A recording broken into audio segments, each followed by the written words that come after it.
looking for some space, is able to only pick up a yard. Side judge is Ed Hirsch, John Fitzgerald, the field judge, Mike Dominguez, the back judge, 7-man crew. And they're all wearing black armbands tonight in honor of legendary coach John Beam.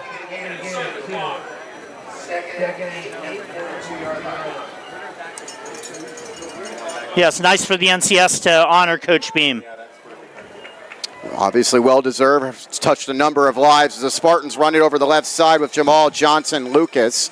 And the Pittsburgh defense brings him down. A number of white shirts in on the stop, including Jacob Mejia. Yeah, Jacob Mejia on the last two plays with good job of wrapping up the running backs. And just 2 yards, so it's 3rd and 6. Spartans going with 3 receivers to the right of Knight. He's throwing that direction. The pass is caught in the flat by Cook, but Cook is nicely tackled by the Pirates. Xavier Fatu, first-team All-League player for Pittsburgh, making the stop, the middle linebacker, after the short gain. Yeah, Fatu really nicely done there.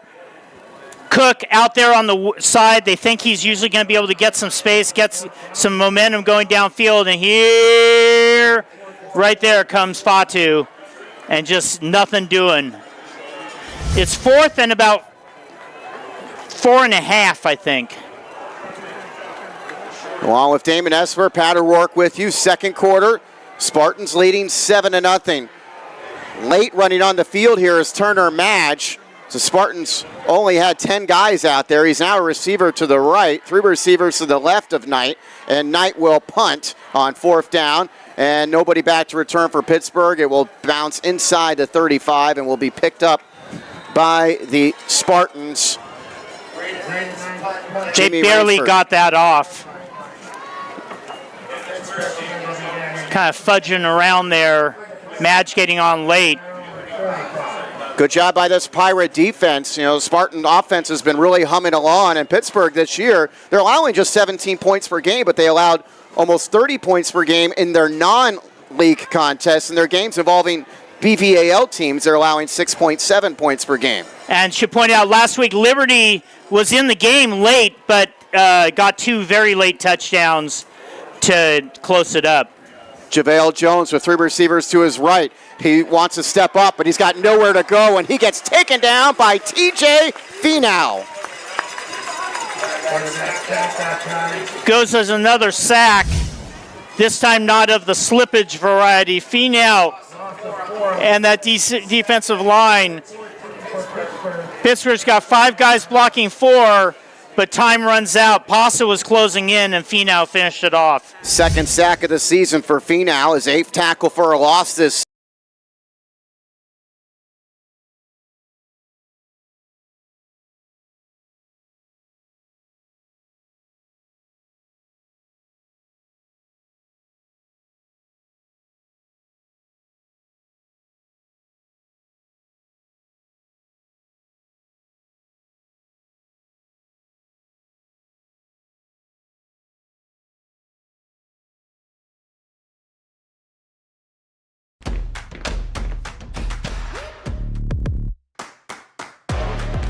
Arthrex has expedited the return to sport. I feel that I have the same need that I did before this injury.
Left of Jones. Finau the back, he gets the handoff. Big.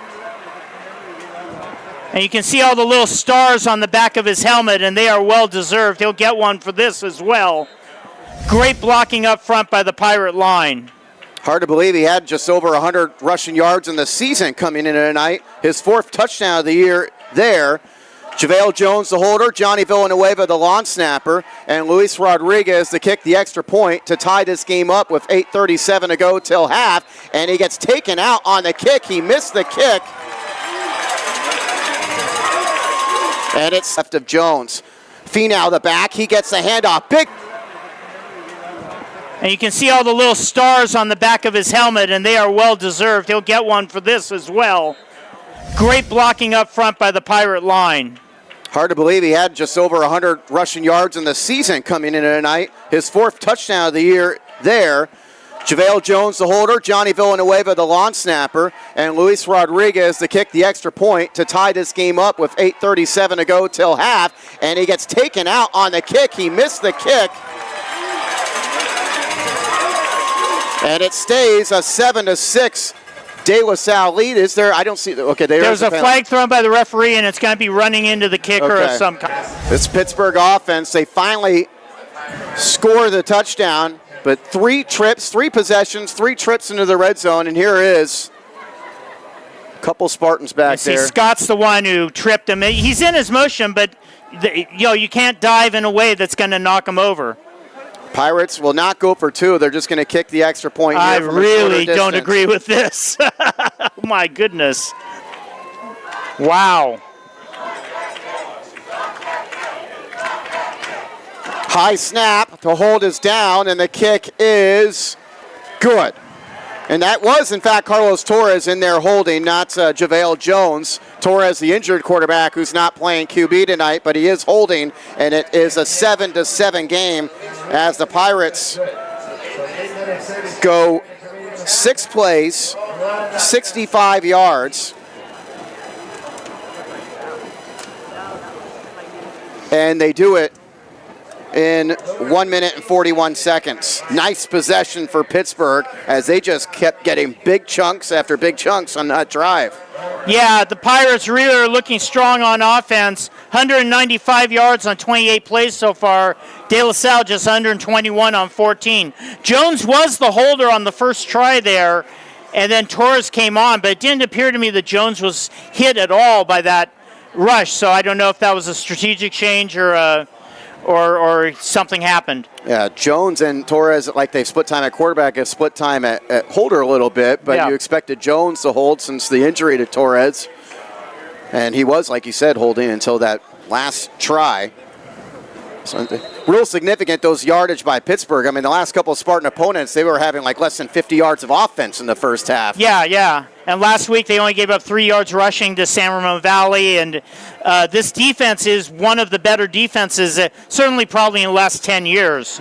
Squib kick for Pittsburgh, but the penalty marker. It's an offside on Pittsburgh. Almost certainly that's the officials at their line.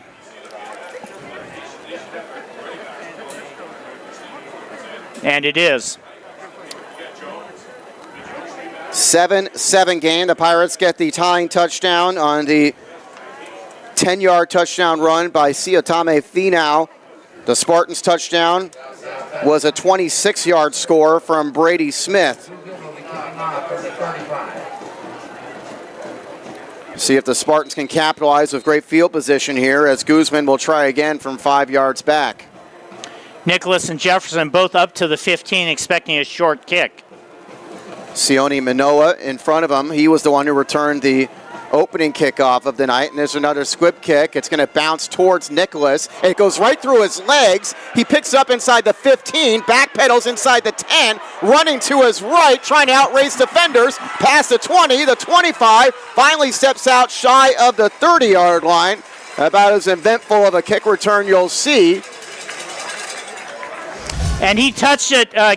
Little, the referee, John Little, wound the clock. So it was touched for a muff, and then it's the kicker who actually ends up pushing him out of bounds. And they will mark it just shy of the 30-yard line. for the Spartans' 4th possession of the night. They've punted on 2 of the 3. The middle possession was the one where they scored. As Braden Knight takes the snap and hands off, Jaden Jefferson makes a man miss, but is brought down by Edwards.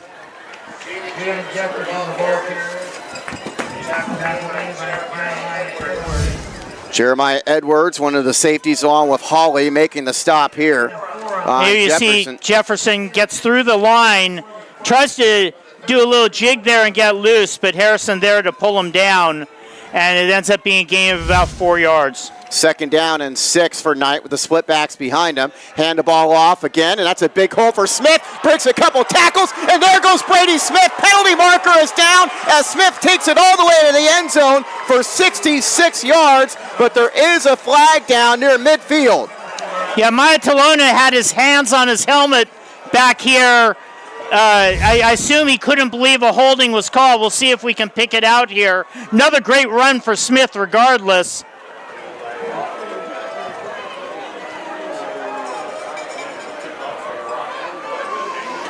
Well, there's nothing. Oh, right there. Is that Madge, I believe? Yeah. Madge, the receiver on the hold there. Yeah. Wipes away a 66-yard touchdown by Smith. He will get credit for a few of those yards. Yeah, maybe around 20. Holding offense. 10 yards from the spot of the foul. The result of the play is still 1st down. It is a 1st down.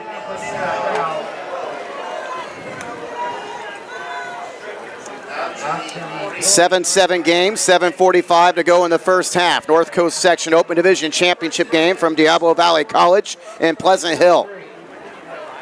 These teams meeting on this field for the 2nd straight year.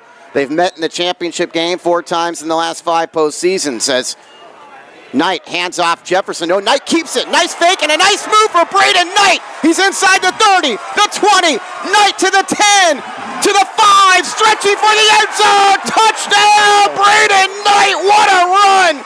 57 yards for the senior, and the Spartans are back on top.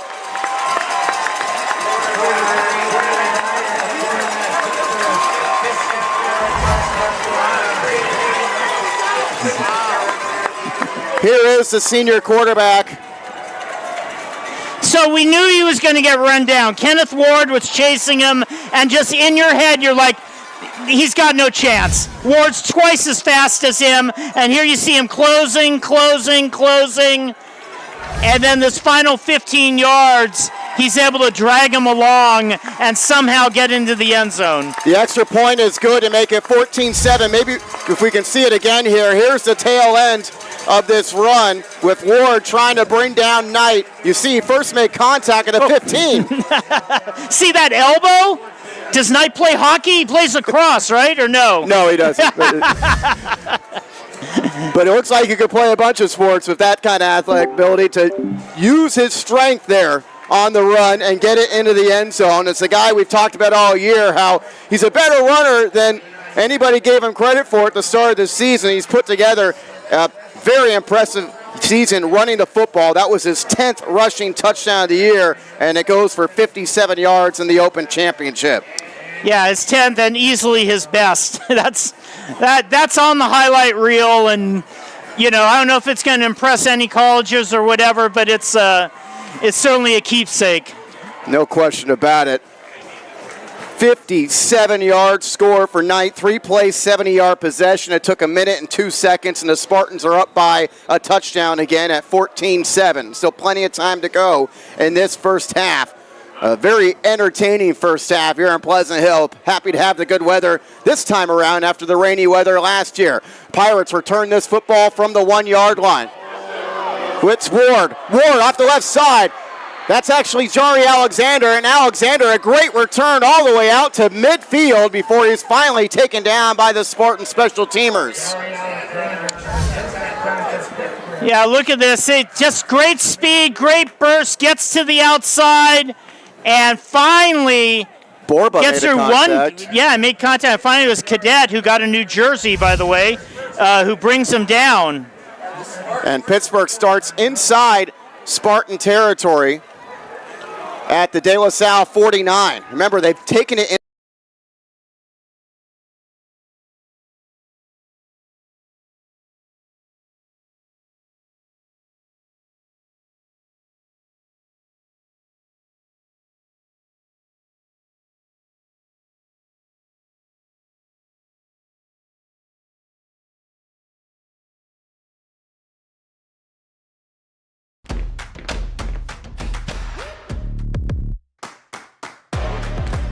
Arthrex has expedited the return to sport. I feel that I have the same knee that I did before this injury. Ferguson gets him down. Wyatt Ferguson, another first-team All-League player, making the stop. It's going to be 3rd down and 5 for Pittsburgh. Great place to be if you're the Pirates. You're in a spot where you can gain a couple and go for comfortably on 4th down, or you can throw long, whatever you want to do here. 3 receivers to Jones' right. He's got Mosley to his left. Jones couldn't have put it in a better spot.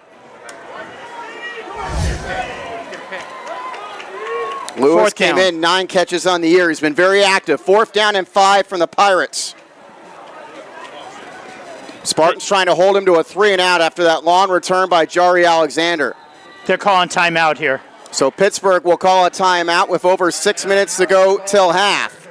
Great ball game here. It's the Spartans 14, the Pirates 7 in this North Coast Section Open Division Championship game. We're back after this. This is the NFHS Network.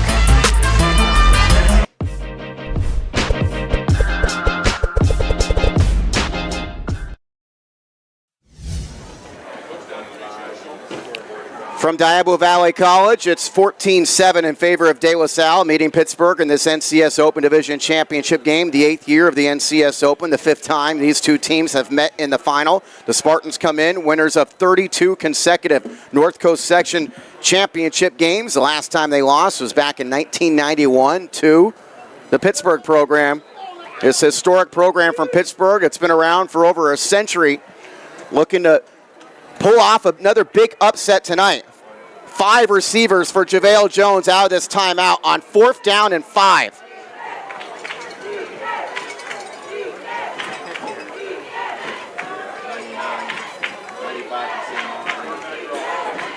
Jones wants to get rid of it quickly, up the far sideline, looking for Mosley, and he places it perfectly, and Mosley makes his second 4th down catch of this game. Man, he's good. He is a big target. This is like, I'm not saying he's going to the NFL, but this is why NFL receivers are 6'4" these days. Look at the height advantage he has. Nicholas trying to stay with him, and the ball just drops right into the basket over the shoulder. Beautifully done. 22-yard pickup for the Pirates. They keep it on the ground with Harrison, and he picks up maybe a yard. Mosley was the Bay Valley League Offensive Player of the Year. 1,089 yards receiving, 17.6 yards per catch, 12 touchdowns. He's a University of Arizona commit. It's 2nd and 9 for the Pirates. Jones hands it off again. No, he keeps it as he runs off the left side, and he gets upended and taken down by the Spartans' Dylan Scott.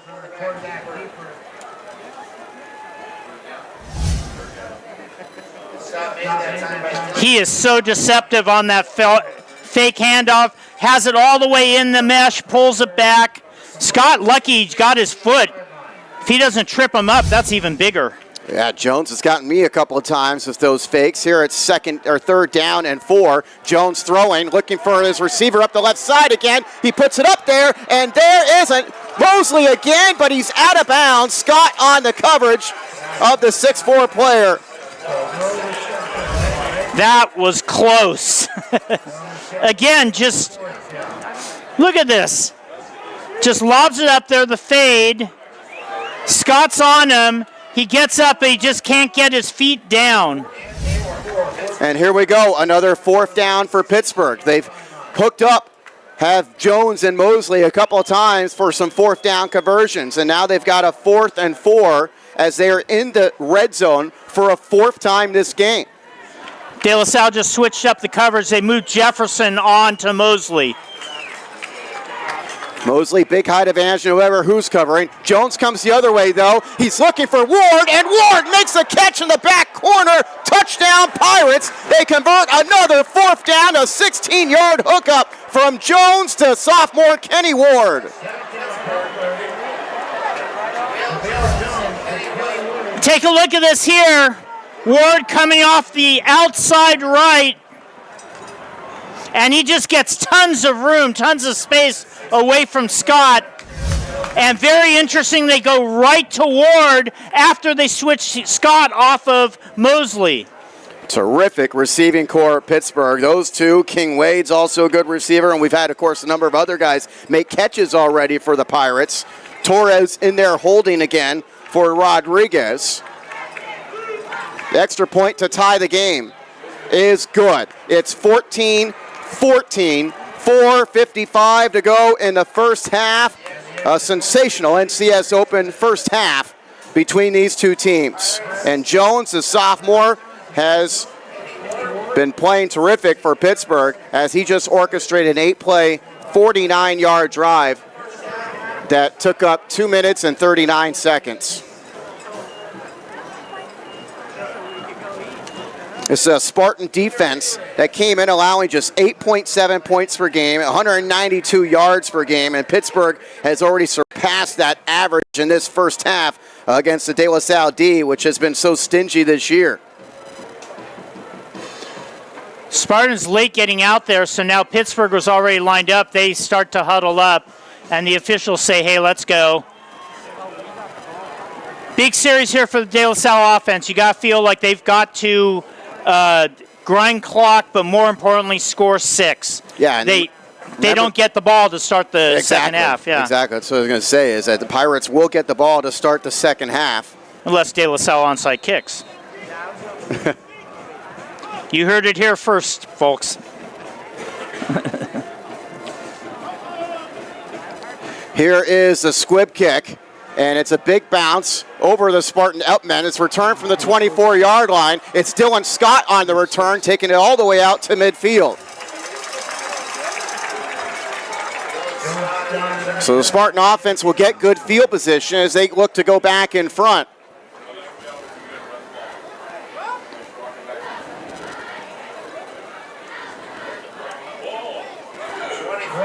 Spartans will start at their own 48 as they place the football.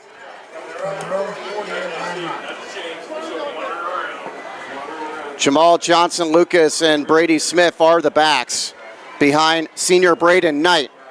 Knight will hand off to Smith, and Smith gets tackled immediately. Nice play made by defensive end senior Trayvon West, another first-team All-BVAL player. Yeah, West is a load on that side. Great reaction, sees the play develop all the way. You're going to see him pop in here across the line and just nail Smith. 2 yards. Smith and Knight have the 2 touchdowns for the Spartans. It's 14-14 with over 4 minutes to go in the first half. And it's Jefferson. Jefferson with a good hole. Jaden Jefferson! There he goes! The fastest man in California scores from 50 yards away. The Spartans are back in the lead at 20-14.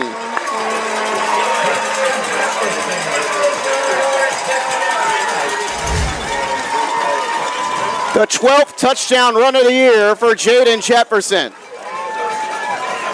Nothing special about the handoff. It's a normal handoff to Jefferson. He clears the line and he's gone. We've said that a bunch of times, and I will continue to reiterate that Pittsburgh is vulnerable to big plays. Spartans get one there. Good block by Calvin McCall to set that up. Tyler Foley, the long snap. The hold is down, and the kick is good as Borba makes the hold. Urabari the extra point, and the Spartans are in front 21-14 as they go 2 plays, 52 yards in 49 seconds. Now the question is, can the De La Salle defense hold? They did hold on 2 drives deep into their territory, but Pittsburgh is continually going deep into their territory. At some point, they need to force Pittsburgh into a serious consideration of a punt.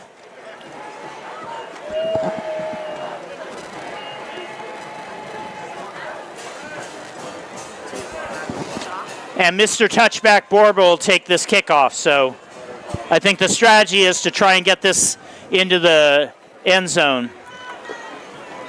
So Borba will be kicking off for De La Salle. Again, he had a touchback earlier. Now kicking from right to left.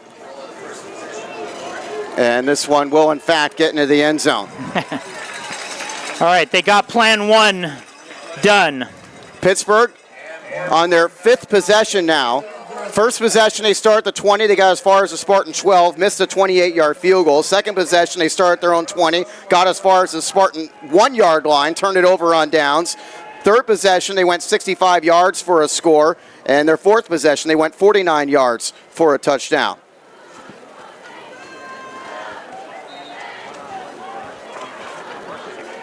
JaVale Jones has played a splendid game at quarterback to this point for Pittsburgh. Just a sophomore, going to transfer from Clayton Valley. He's got 3 receivers to his right side.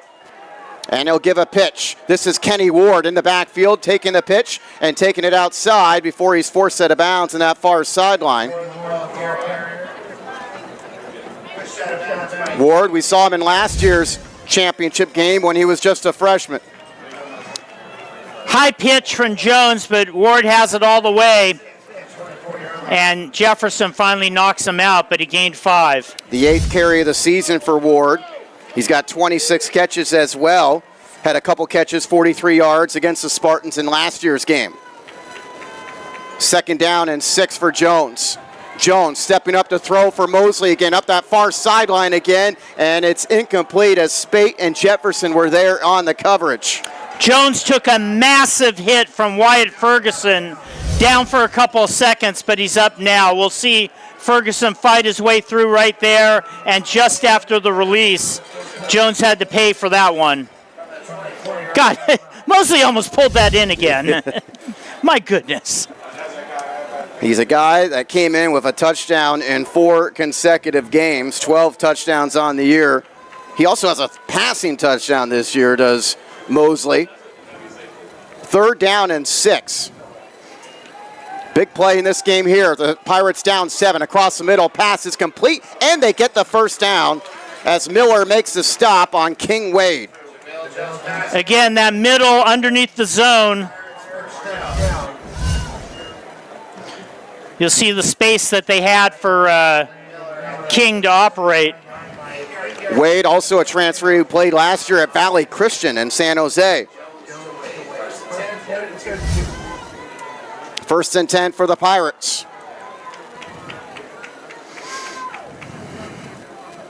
Plenty of time to go here in the first half, over 3 minutes. Jones throws it far side again. There is Mosley trying to make guys miss.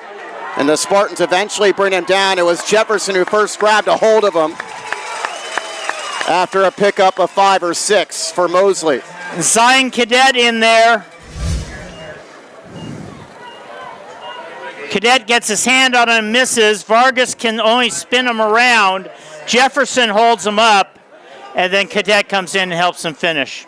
5-yard pickup, 2nd and 5 for the Pirates. Harrison is in the backfield with Jones. 3 receivers to his right. And Jones wants to throw this direction. His pass underthrown and incomplete. Having eyes on it.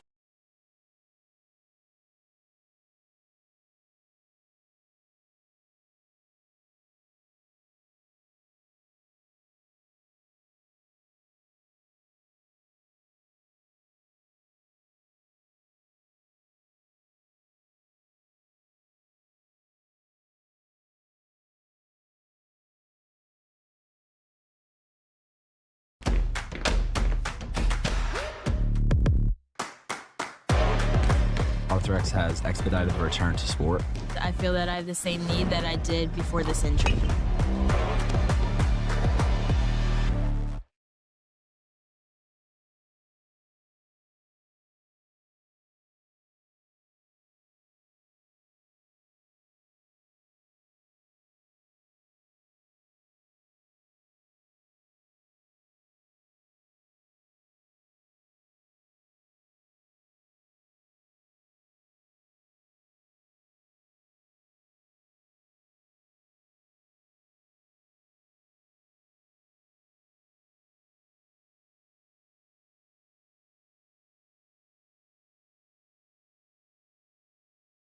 He's jumping into the air to get... Throwing off his back foot, so it's 3rd and 5. The Pirates have been in the red zone each of their previous 4 possessions. Can they keep it alive with another 3rd down conversion? It's a draw. Harrison breaking tackles, and he gets close to the first down before he's brought down by middle linebacker Bubba Vargas. Yeah, two guys got him. Miller got on him. Somebody else got on him. Here we'll see here. Talona got an arm on him. Miller gets on him. Never officiate high school football, but I'm an official in our sports. The fact is, you know where you set that down. And your linesman either tells you, yes, he got it, or no.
Right now, a pass across the middle is incomplete. Spartans were hoping for an interception in that play as Jones was trying to hook up from Ramiri Lewis. Those two have been involved in some big plays in this game already. It ends up being 5-7. Jones on the draw, hands off, and Siatame Finau tries to do everything he can to get back to the line of scrimmage. At his best level execution on the mesh play, and Pasa able to stay with it. Goes as a yard loss, 2nd down and 11 for the Pirates as Jones throws. Jones off his back foot, he completes it across the middle. There's that guy again, that is King Wade, and King Wade forced it out of bounds inside Spartan territory. It looks like enough for a right now. A pass across the middle is incomplete. Spartans were hoping for an interception in that play as Jones was trying to hook up from Ramiri Lewis. Those two have been involved in some big plays in this game already. It ends up being 5-7. Jones on the draw, hands off, and Siatame Finau tries to do everything he can to get back to the line of scrimmage. I think it was Ferguson who got first contact and several others got in there. Take a look here. It's a very extended draw play, very late developing. There's Ferguson wrapping him up to start, and then some help from his other guys. Pasa, Vargas, Miller, everybody in there. 3rd and 10 now for Pittsburgh. The clock now inside a minute to go. Again, Pirates do have 2 timeouts. 2 receivers each side of the side. Wide open. Here comes Pasa to knock it out. Yes. It went off Wright's knee, and then he goes all the way back to get it at the 29-yard line. And of course, now De La Salle with a chance to zip down the field in 27 seconds and try and make it a 2-touchdown lead. Spartans have 2 timeouts remaining as Braden Knight and company take the field with Jefferson in the backfield. It goes to Jaden Jefferson. And the Pirates defense brings him down. Nice play made by Pittsburgh's Jacob Mejia, the junior, on the stop. Timeout with 20 seconds left, called by the Spartans after a 2-yard pickup. So they run with a run to start, hoping maybe Jefferson could get loose, but didn't get much, so they're forced to use their second timeout. The Spartans will talk it over on the sideline. Justin Allenbaugh in that huddle for De La Salle. The head coach in his 13th season in charge, looking for his 148th career win.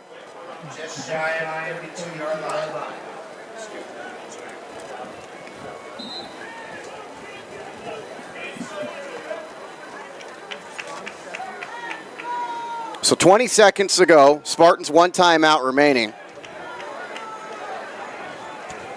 69 yards away from the end zone. Brady Smith now the back to Knight's left. Spate, Scott, and McCall, the receivers to the left, but Knight rolls right and throws it into the ground in Brady Smith's direction. Big time pressure there from Fatu. –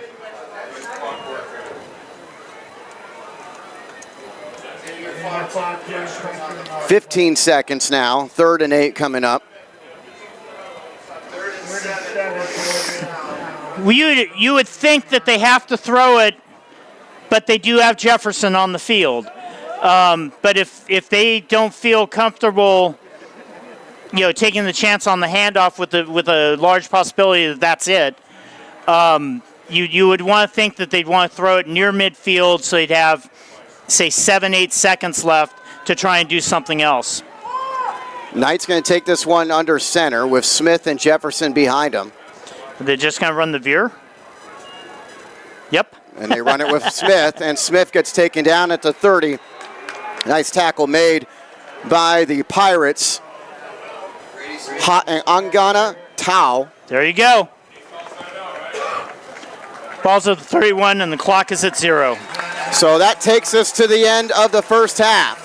What a first half in Pleasant Hill at Diablo Valley College. It's the Spartans 21, the Pirates 14 in this North Coast Section Open Division Championship game. You're watching on the NFHS Network.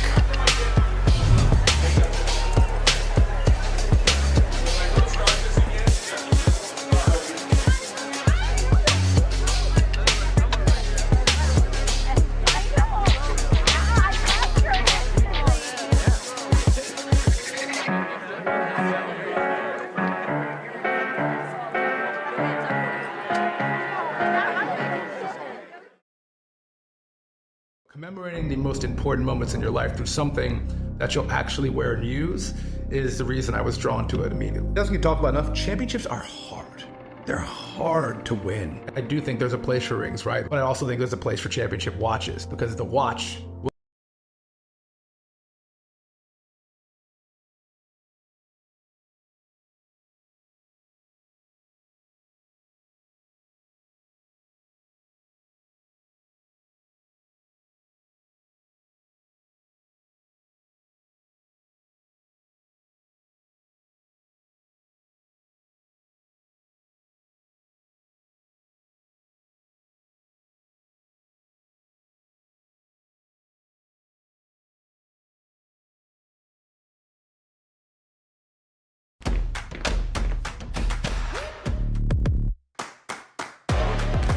Arthrex has expedited the return to sport. I feel that I have the same need that I did before this injury. And I think that's what makes it special. I'm Kyle Harrison, and this is Axia Time. Will get worn. The watch is a badge of honor. The watch is something you'll be proud of, that you and your team, only people that will have that specific watch were part of that specific championship.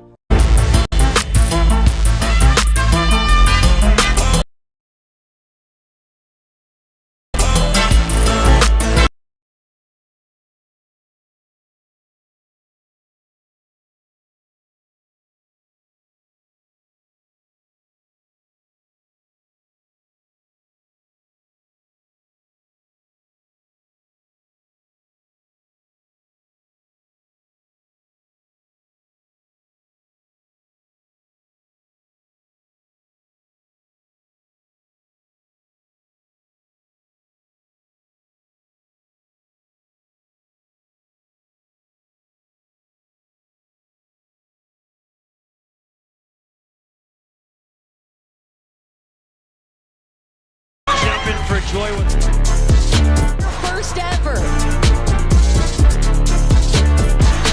a 2-on-1. Oh! Did he bring it in? He did! It is caught!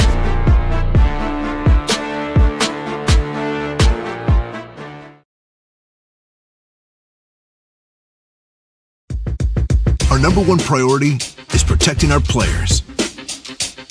That's why we're writing new rules for the sport and developing innovative education.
Welcome back here at Diablo Valley College in Pleasant Hill.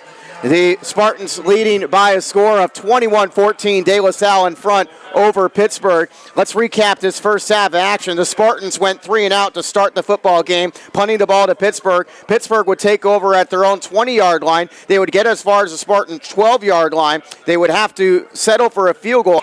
Pittsburgh, though, would take over at their own 20 on the ensuing possession. Again, they would get inside the Spartan 20-yard line. In fact, they would get all the way down to the 7. On 4th and goal from the 7, JaVale Jones' pass to R.J. Mosley was caught, but he caught it at the 1-yard line, and the Pirates would turn it over on downs at the Spartan 1 with 1:25 to go in the first quarter, and the Spartans of De La Salle leading 7-0. Spartans would take a possession into the second quarter, but would have to punt to Pittsburgh from their own 40. Pirates would take over after a good return at their 35-yard line, and they would go on a scoring drive. 6 plays, 65 yards, and a minute 41.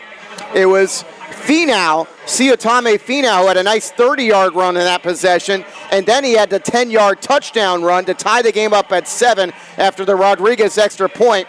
Pittsburgh and De La Salle again tied at 7. That was with just over 8.5 minutes to go till halftime. Spartans would respond from their own 30. They would get up to the 43-yard line on 1st and 10. Braden Knight, a magnificent 57-yard scoring run to make it 14-7 after the Yoribari extra point. Spartans would go 3 plays, 70 yards in a minute and 2 seconds to go back in front by 7. But the Pirates, again, had a response. They had a long kickoff return. They'd start at the Spartan 49-yard line. They'd go 8 plays, 49 yards. 8 plays, 49 yards on that possession in 2 minutes and 39 seconds. And it was JaVale Jones on 4th down. He hooked up with Mosley for a 4th down completion earlier at possession. Then on 4th and 4 from the Spartan 16-yard line, Jones would hook up with Kenny Ward on a fade in the back right corner of the end zone to make it 14-14 after the extra point. 8 plays, 49 yards in 2 minutes and 39 seconds. And this game was tied up at 14 with just under 5 minutes to go till halftime. As De La Salle took over at their own 48-yard line. Again, good field position. After a Brady Smith 2-yard run, Jaden Jefferson would run it in from 50 yards away to make it 21-14 after the Yoribari extra point. 2 plays, 52 yards in 49 seconds.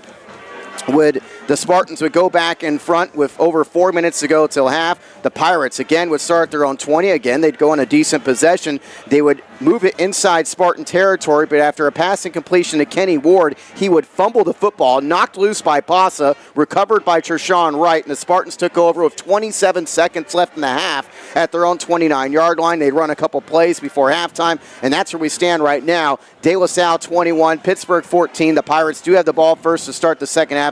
Damon's got all the statistics, and Pittsburgh is putting up a number of offensive yards. And Damon, you got last year's box score, certainly more than they had in the entirety of last year's game. Yeah, so I was thinking I should bring this with me. Last year they combined in the whole game for 517 yards.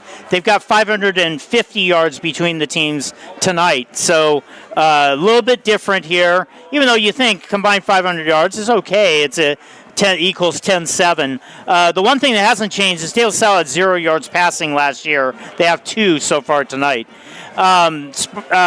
Pittsburgh with the big numbers, 47 offensive plays, 295 yards of offense, 20 rushes for 78 yards, so almost 4 per carry, so that's going to bring up the De La Salle average. 27 passes for 217 yards. Spartans, 18 rushes, 253 yards, 22 total plays, 255. So over 10 yards of play for De La Salle, but that's mostly rushing. 2 passes, 63 yards. 17 first downs for Pittsburgh, only 7 for De La Salle. Spartans, the only 2 punts in the game. Penalties, not much. 4 on De La Salle, 2 on Pittsburgh. Sacks, 3 by De La Salle. Third down, De La Salle 3 for 9. I'm sorry, Pittsburgh 3 for 9. De La Salle 0 for 3. Fourth down, Pittsburgh 3 for 4 on an average pickup of 8 yards. De La Salle has not attempted a 4th down play. 2 fumbles in the game, both by Pittsburgh. 1 loss there near the end of the half. No interceptions.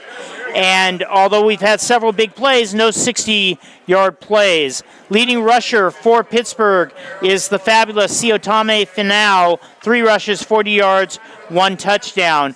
Isaiah Harrison has 7 carries for 20 yards. JaVale Jones, the quarterback, 9 for 14. Jones passing the ball, 17 of 27, 217 yards, a touchdown, no interceptions.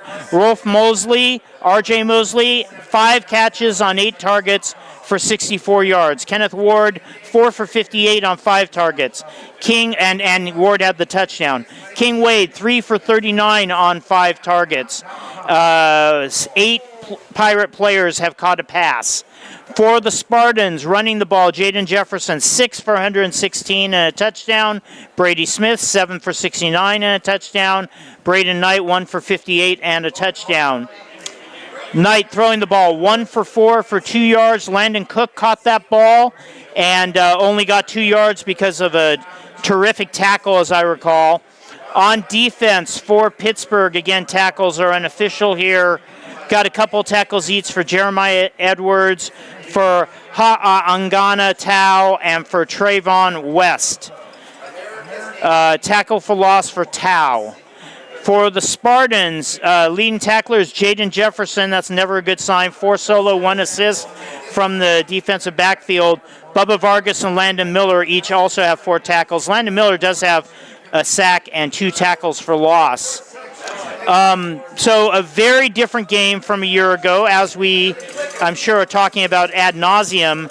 The Spartans, you feel they're a little fortunate to be ahead right now, given how many times Pittsburgh was deep in their, not just in their territory, but deep in their territory. Yeah, and that's a great point as far as the passing yardage. I mean, the Spartans didn't throw for any passing yards last season against Pittsburgh. Of course, that was in the driving rain. They really only attempted a few times, and really have only attempted 4 passes in this first half because they are able to run the ball effectively. It's still a little bit of an eye-opener because it seems like week in and week out, Braden Knight and the Spartan passing game has been about like 11 of 15 for 150 yards or so each week, and obviously not getting those yards in the passing game in this first half and really the last 6 quarters against Pittsburgh. Yeah, they're playing a better defense. It's really that simple. They're playing a defense that has better pressure. They're playing a defense that can cover guys down the field, and whatever weaknesses there are in the De La Salle passing game, they're going to get exposed against a team like this. But they're running the ball well. They're running the ball very well, and just don't have the time of possession. Normally De La Salle runs the ball well. You figure, well, they're grinding up the clock and all that stuff. They're not doing that tonight. This is Pittsburgh controlling the action, but trailing 21-14. Excellent first half of action. We hope for more here in the second half. Pleased to have you with us here on the NFHS Network. Still 24 minutes of football left. It's 21-14 in favor of De La Salle. You're watching the North Coast Section Open Division Championship game. This is the NFHS Network.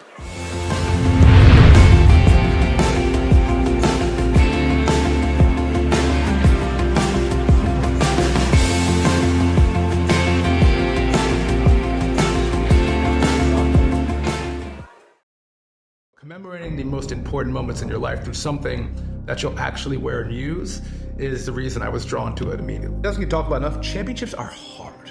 They're hard to win. I do think there's a place for rings, right? But I also think there's a place for championship watches, because the watch will get worn. The watch is a badge of honor. The watch is something you'll be proud of, that you and your team, only people that will have that specific watch were part of that specific championship. And I think that's what makes it special. I'm Kyle Harrison, and this is Axia Time.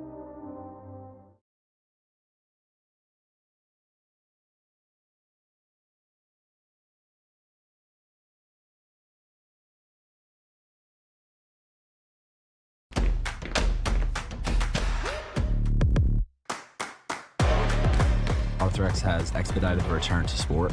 I feel that I have the same need that I did before this injury.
Miller makes a stop on the sophomore Harrison, a couple sophomores.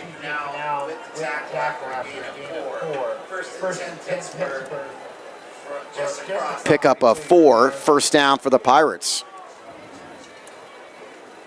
2 receivers set to each side of Jones.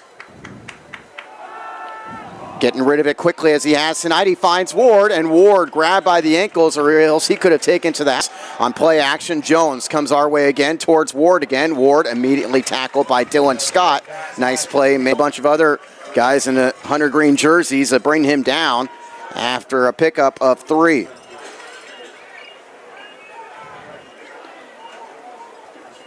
Harrison comes down lying on top of Finau. Finau, the last man to get up for De La Salle. Slowly, looks like he's feeling a little ginger. Yeah, Finau definitely trying to walk that off. It's 3rd down and 2. Harrison met in the backfield, but look at him stay on his feet as he fights for yards. He still comes up shy of the first down, but he got more than he should have. Absolutely here. Take a look shot at him. Dyer kind of gets on him and has to kind of get some help from Jones-Drew to finish him off. Pirates have some 4th down conversions in this game. They've got a 4th and 1 here. The Spartans showing blitz. Jones throwing across the middle quickly, and his pass is caught for a Pirate first down. King Wade. They're now 4 for 5 on 3rd down. 4th down? On 4th down, sorry. You know what I meant. Well, Spartan opponents have converted only 7 4th downs all season. The Pirates got 4 tonight, and they're at the Spartan 35. And that comment I made earlier, that's 3rd first down on this drive. 3 receivers line up to the left with Mosley wide left. Harrison stays in the game as the back to Jones's right. Jones drops back, throws, finds Harrison out of the backfield. Harrison forced out by Dylan Scott to the Spartan 27. Again, right on the line. Jones, a glance over to the sideline. They're moving a couple of people around, but they're ready to go.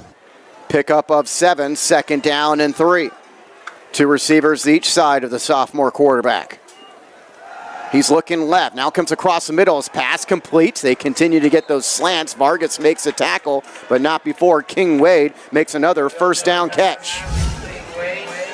Boy, you might think of him as like a secondary kind of receiver here, but he's having almost as good a game as Mosley. And you see De La Salle's got more people there in that zone with Cadet and Vargas, but they're still getting the passes complete.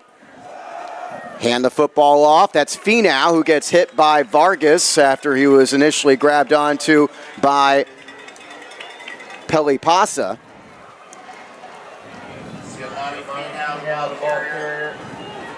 Finau picks up a yard. It's going to be 2nd down and 9.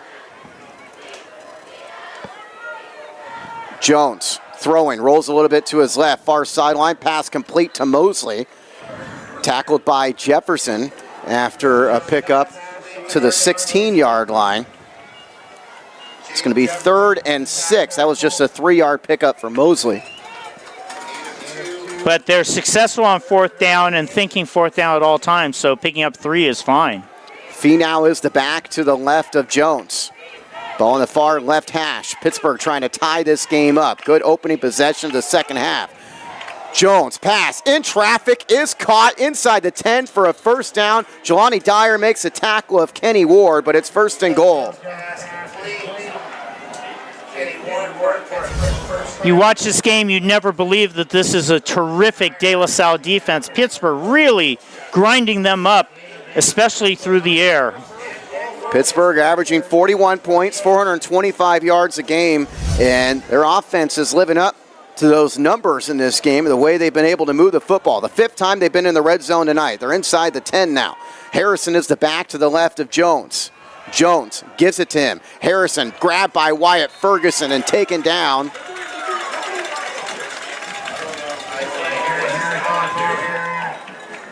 May have gained half a yard.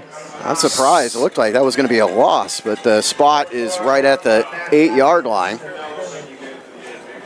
Now, if you're Pittsburgh with all these wasted trips deep down, you got to feel like you have to get 7 here. You can't leave De La Salle with the lead. They've had the football for half the third quarter. Harrison the back to the right.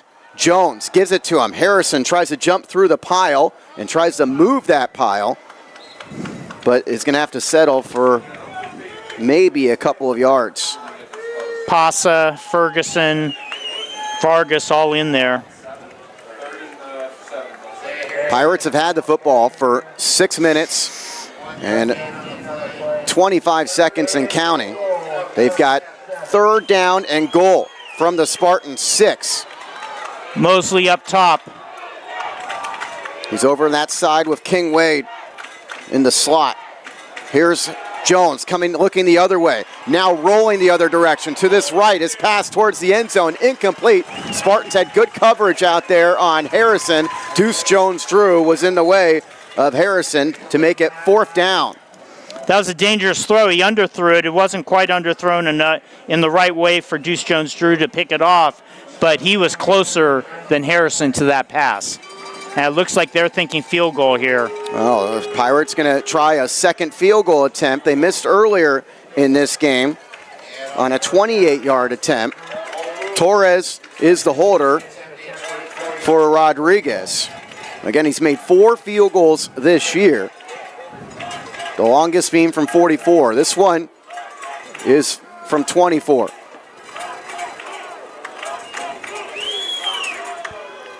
And he got it inside that left upright to make it 21-17.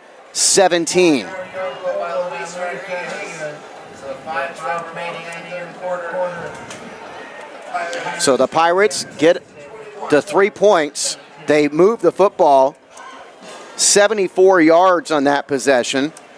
Yeah, but that's a huge De La Salle win to give up the field goal. Huge win. Maintain the lead. If they score, they're up 10.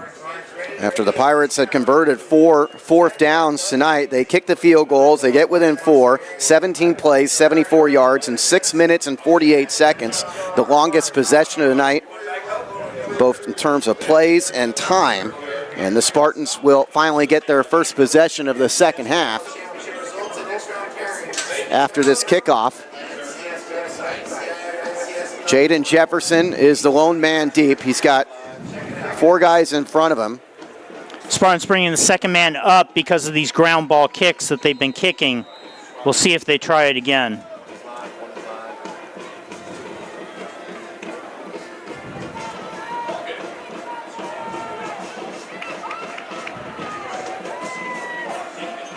Guzman takes his time. He kicks it towards Calvin McCall, who scoops it up at the 24-yard line. McCall gets past the 35-yard line before he is met by Sincere Moffitt and the Pirates special teamers. So finally the Spartan offense takes the field for the first time in this second half. Return of let's see, well, they're going to mark the football up at the 37. So maybe a 13-yard return there for McCall. All right, will De La Salle stick to the ground here? Jefferson and Smith split behind Knight. Spate, the receiver, to the right. And they'll give it with Jefferson, who spins at the line of scrimmage and picks up maybe a couple yards before he's grabbed by a bunch of Pirates, including Greg Parker Jr. Yeah, Finau also in there with Parker on the stop. There's a look at Siotami Finau, a senior.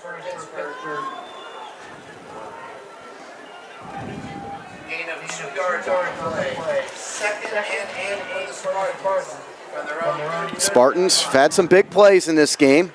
2 50-plus touchdown yard runs, 50-plus yard touchdown runs, and the Pirates, as Damon has mentioned, can give up some big plays on defense. Pirates almost jumped there, no flags. Spartans run it with Smith, loses the football. The ball is still loose near the sideline, and the Pirates get on top of it. The Spartans turn it over, and Pittsburgh has the football with 4:18 to go in the third and a chance to go in front. Antoine Hawley, the man who got it. The only question coming over here, because Knight was pinned down, you'll see this here, was whether Pittsburgh could get the ball before it got out of bounds. And here comes Hawley right there to fall on it in front of the De La Salle sidelines. I'm not sure if Smith ever really had it. I don't think he did. So Pittsburgh takes over. The first turnover for De La Salle tonight.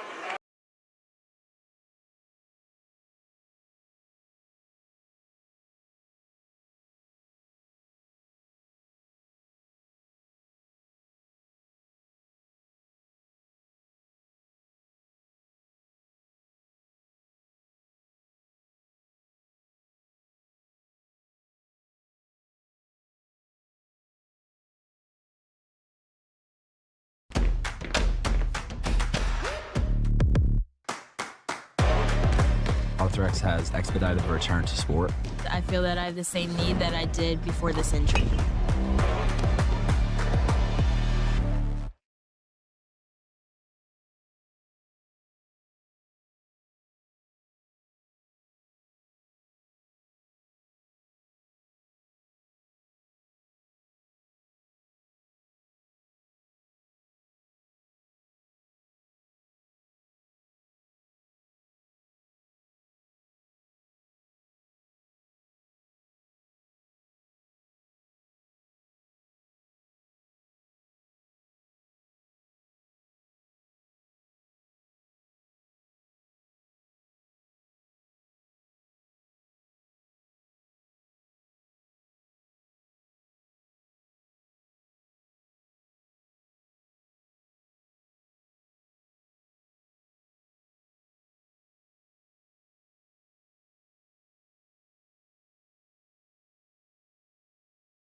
Defense been on the field for almost all of this third quarter to this point. It's second down and 10. Backpedal enough and create enough room to be able to throw the ball away to the sideline. Spartan defense been on the field for almost all of this third quarter to this point. It's second down and 10. Almost the whole game, really. Yeah. 2 receivers each side. So they're going to call the pass interference on Jefferson here. Snap, that would have been, except it's a penalty, will be the 66th offensive play for Pittsburgh to 24 for De La Salle. Wow.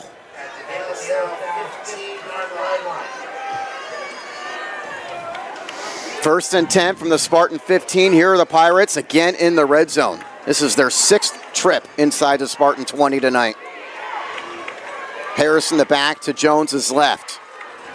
Mosley again wide left. He comes the other way across the middle, and his pass is going to be complete across the middle to King Wade.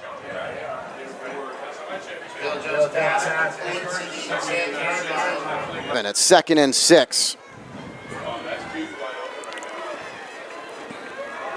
Jones gets it to Harrison. Harrison goes right into the pile at the line of scrimmage. Again, he's a tough guy to bring down. Whistle blows as he got to the 10 to make it 3rd and 5.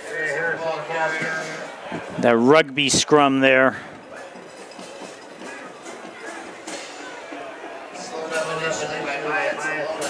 Well, if you're Pittsburgh and you don't get the first here, and again, I said this the last time they were down here, but I don't think they can kick a field goal to go down 1. You know, unless they give us up a sack or something.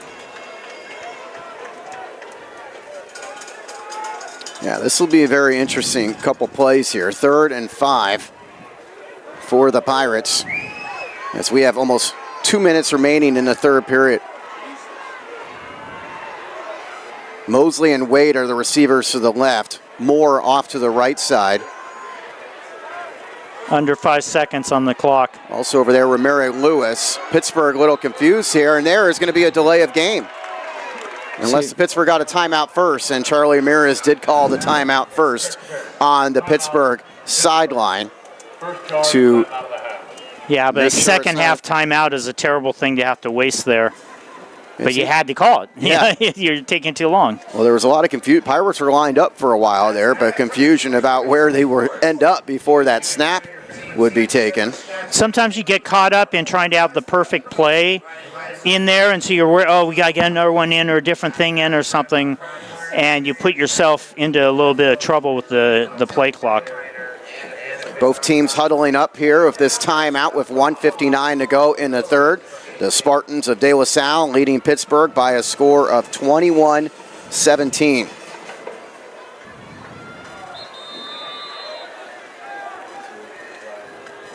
So we'll see what they come up with. They love that goal line fade to Mosley to the left. I'm not a fan of that play, but he's caught one, and he's had a couple others come real close. He's out there. He's going to be guarded by Jefferson. 3 men and an empty backfield. 3 men to the right. You got Mosley and Wade, the receivers to the short side on the left. Wade, the middle here. Spring pressure. Jones goes down. Bubba Vargas got to him in a hurry. Once again, it's that De La Salle linebacker run blitz. And if it's timed right, and Vargas has been one of the better ones we've ever seen do it, he finds that gap. He's right in the A gap. Jones doesn't have any chance at all. And so now they're going to have to bring the field goal team out yet again. Ball all the way back to the 17, a loss of 7. Vargas, another sack. Came in 11.5 tackles for a loss this season. The East Bay Athletic League Defensive Player of the Year. Forces 4th down and 12. So they kick a field goal, the 3rd field goal try of the night. This one the longest try of the night for Rodriguez. 33, watch that right side of the offense overload by De La Salle here. The 33-yard attempt is long enough, and it hits the upright, the left upright, and it's still a 4-point De La Salle lead. The Spartans are living well. That's all I can say right now. They're really being dominated in terms of control of the game, time of possession, time spent with the other team in your territory, and yet somehow they're still up 4 points. And they turn the ball over and don't pay a price for it. Yes. 6 trips to the red zone for the Pirates, and they have to be disappointed to have only 17 points to show for it as the Spartans take over at the 20 with 57 seconds left in the third quarter. Calvin McCall, the tight end, goes in motion, comes back the other way as the Spartans hand the ball off, and Jefferson can right into, or actually Deuce Jones-Drew gets his first carry of the game.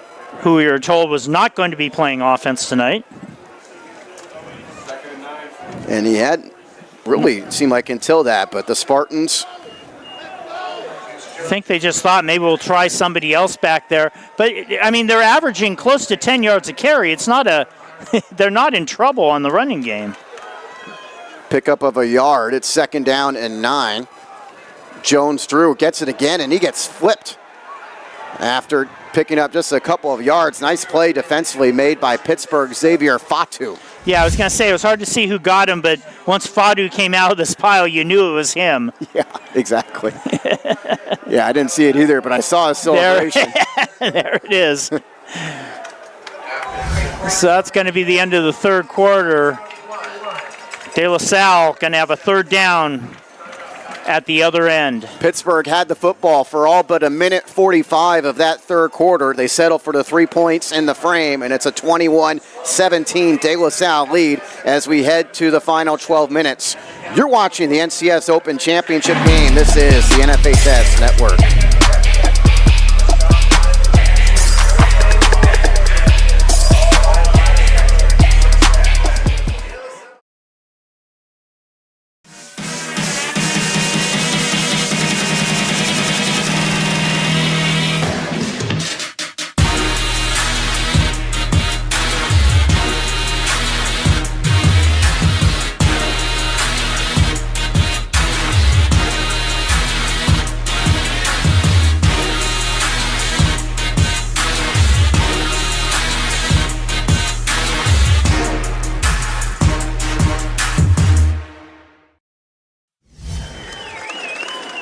21-17 our score here in favor of De La Salle as we go to the fourth quarter. They lead Pittsburgh. And the other NCS game, the winner goes to the Division I championship game, Cardinal Newman leads Akalani's 38-17. That game was tied at 17 at the half, but Cardinal Newman in front by 3 touchdowns there. They will play the loser of this game next week for the NCS Division I crown. Here's Knight throwing. He's got Jefferson across the middle. Jefferson makes a catch, makes a move inside the 40, and he's finally taken down by the Pirates.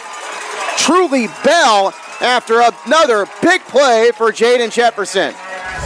Well, that's going to be a 41-yard pass play. Jefferson gets loose behind the line, and Bell does a good job staying with him and getting his hands on his arm. Spartans back to the line. The Spartans, who had just 2 passing yards in the first half, will take that 40-plus yarder to Jefferson as Jones Drew goes back in the game in the backfield, and instead it is Knight keeping it, and Knight takes it inside the 35-yard line. Knight had a 57-yard touchdown run earlier this game. He settles for 3.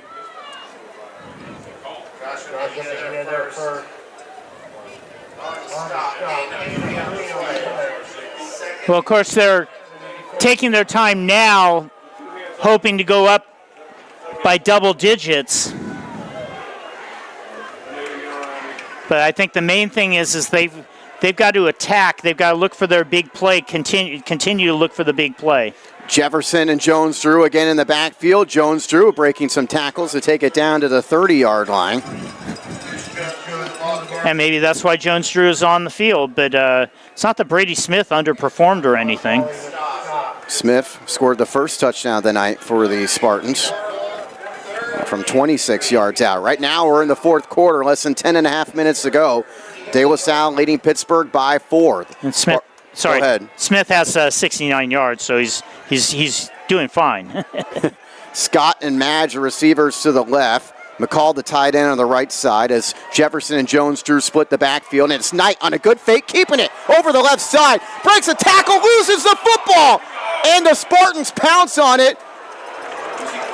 Dylan Scott in the right place at the right time as Knight was looking for his second touchdown run of the evening. Wow.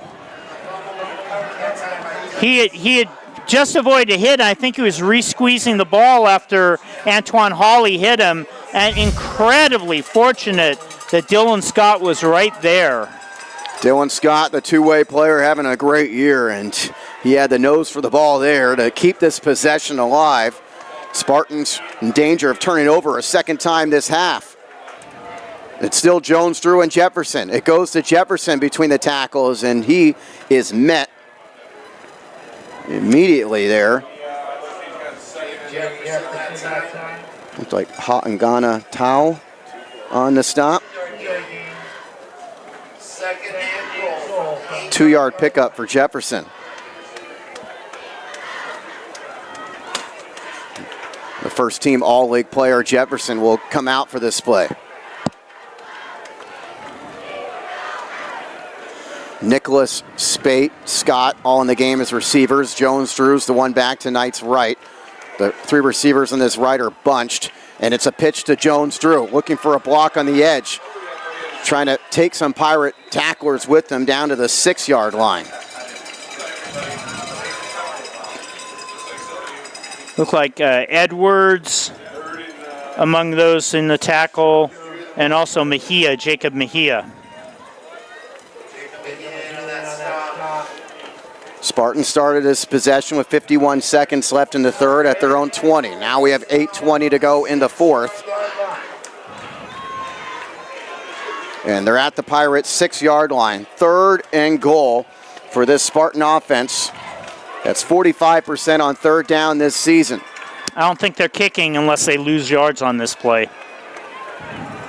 Jefferson back into the game, split with Jones Drew, and it goes to Jefferson. Jefferson puts his head down, but he's met by Isaiah Harrison and taken down after just a couple of yards. And now we got a 4th down coming up. The Spartans this year are 10 of 12 on 4th down, but this, of course, will be the biggest one they've had this season. Indeed. Right now they're just keeping the offense on as expected.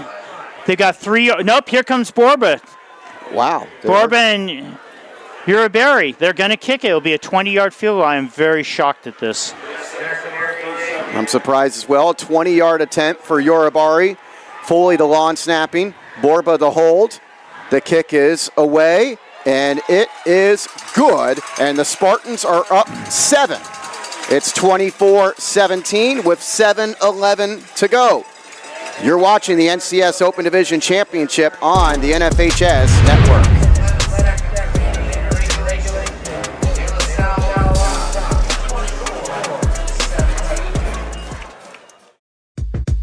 Our number one priority is protecting our players. That's why we're writing new rules for the sport and developing innovative educational tools that protect our athletes. This is player protection. This is high school football.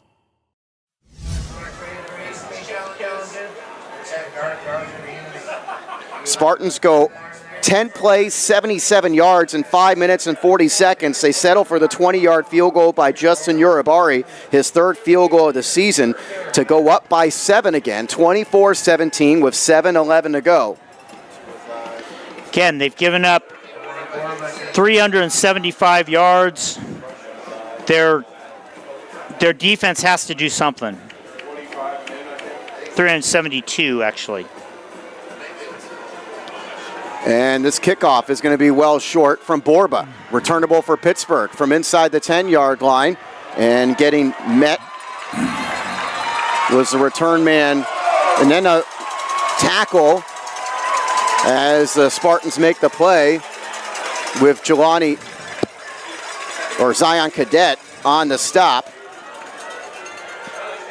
So yeah, that was a long time with, I guess, no whistle there. Jerry Alexander took the kickoff at the 7, got it out to the 20.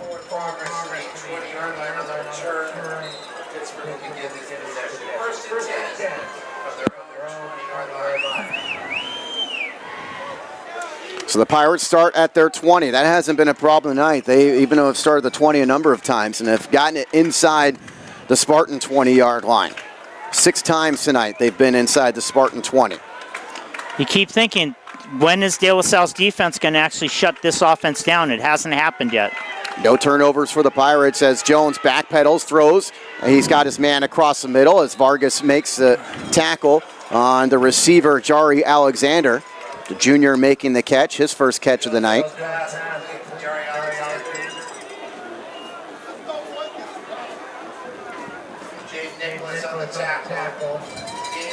Jones has been getting the ball out quick, and he's also thrown it to a number of different receivers tonight. It's 2nd down and 5 after the 5-yard pickup. 2 receivers each side of the sophomore quarterback. Across the middle, pass complete. That's King Wade. Bubba Vargas is there. Slow whistles tonight. Yeah, I was going to say. That's 4 more yards, so Pittsburgh in position to try and get another first down. Right now, the Pirates have a 23-9 first down advantage. 3rd and 1 from their own 29. Harrison the back with Jones. And that all sophomore backfield for Pittsburgh. They've had the football most of this second half. And it's Harrison, met in the backfield, tries a charge for it. Tolona was there first, but then Pasa was the one who grabbed a hold of Harrison and brought him down. They are still going to give him the forward progress to the line of scrimmage. Tolona really important there, even though he kind of sort of didn't quite finish the tackle. He slowed him up more than enough for Pasa to come in and pull the man down. 4th and 1 for the Pirates, under half of the 4th quarter left. Going for it from their own 29-yard line. Spartans again showing pressure on 4th down. Jones trying to do a hard count, now looks over towards the Pittsburgh sideline. You can't change your mind here. You have to waste another timeout or take the 5 yards. Spartans again showing pressure. Vargas looking like he's blitzing. He is. They try to set up a screen pass. Harrison makes the catch, and he's brought down by the ankles, or he could have ran for a lot more. Nice tackle made in the open field by Dyer, but the Pirates get a first down. Yeah, it's hard to criticize a blitz by Vargas. He's been so good at it, but this time he gets burned. Right up there, the release right behind him, exactly as you draw it up.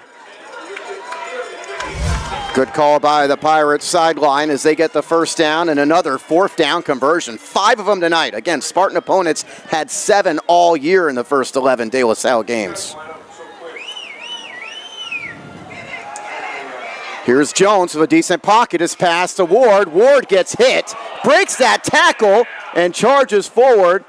Dylan Scott could not bring him down, and Ward, a nice second effort, gets close to a first. Yeah, here you go. You'll see it. Scott should have been able to get him down quick. He hits him low, but Ward able to spin out of it. And it ends up being Miller who gets him down. 2nd and 2 for the Pirates after that 8-yard pickup. Handoff goes to Finau, and Finau is met and taken down. Vargas there.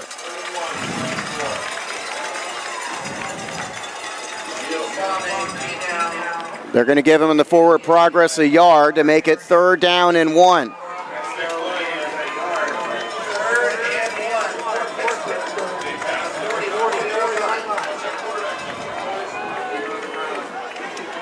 Again, 2 receivers each side of Jones. Approaching the 3-minute mark. The Pirates down 7.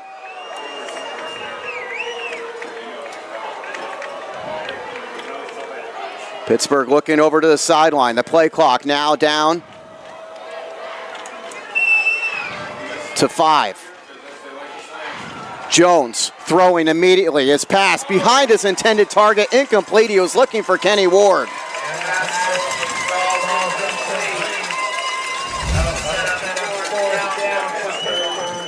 So a 4th and 1 again. Last time they set up the screen to Harrison on 4th and 1.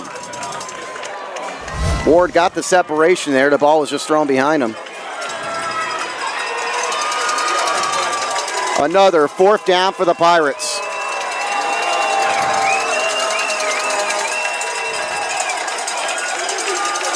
Pittsburgh trying to end De La Salle's run and pull off another upset like they did in '91.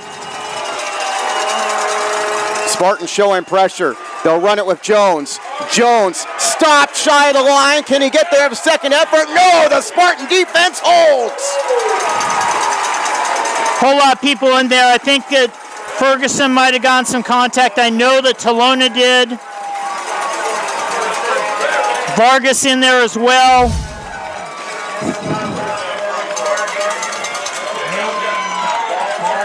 Looks like no, it's Talona who gets him first, yes, along with Finau on the far side.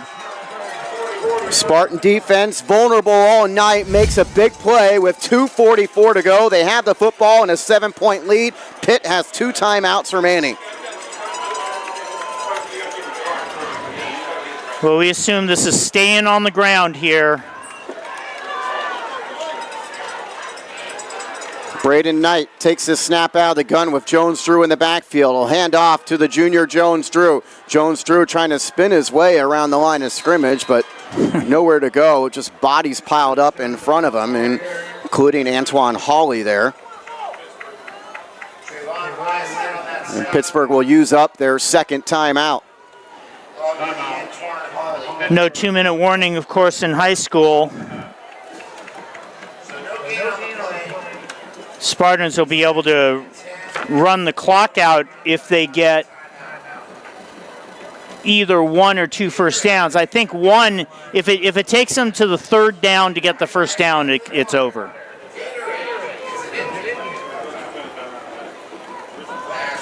Spartan offense has not had the ball much in this second half. They did hold it for 5 minutes and 40 seconds the last possession after they turned it over after 2 plays on their only other possession of the second half. Heading into this one, they have a 2nd and 10 from the Pirate 44, up by 7.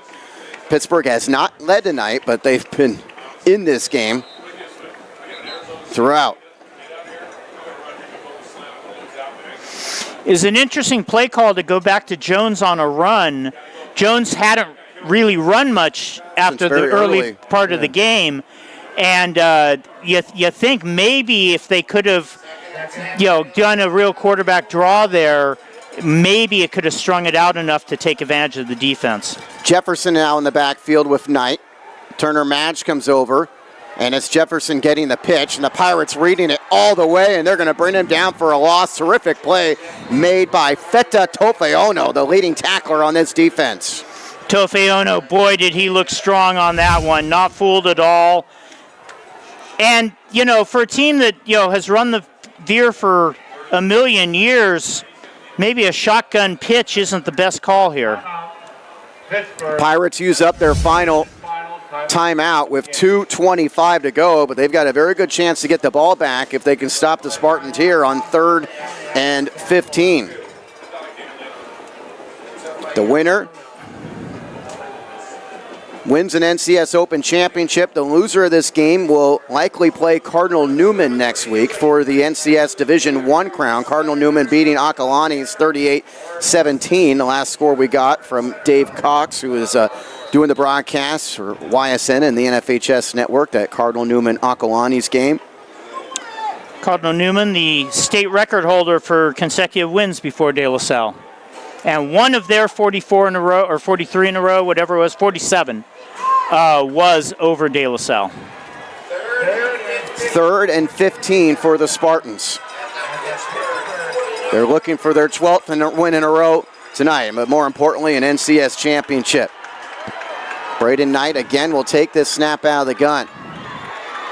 One running back. Jones-Drew to his left, and Knight will hand off. Jones-Drew comes the other way, inside the 40. Jones-Drew to the 35, and the Spartans get the first down as he's tackled by Hawley in the secondary, and that should do it. On 3rd and 15, Deuce Jones-Drew picks up the first down. 17 yards. Well, they do this shot draw with Jones-Drew, and of course there's a big open space on the right side where the line used to be, and then Harrison and Hawley eventually bring him down, but we're right at 2 minutes here, and technically I think they can kneel and get to 4th down without having to snap it a 4th time. Spartans turn it over on the second play of the second half. They fumbled it again, but recovered their own fumble. And so one thing that can help Pittsburgh now is a turnover as it goes to Jones-Drew, and he's met immediately as soon as he got the handoff. Xavier Fatu again back there in a hurry. It's going to go as a loss of 3. So yeah, they technically can kneel the next 2 if they wanted to. And then maybe have to run around on 4th down. Pittsburgh again coming close. The Spartans won 10-7 last year on Dominic Kelly's 4th quarter touchdown. A couple of years before that, they beat the Pirates 30-23 in an NCS Open title game in Dublin.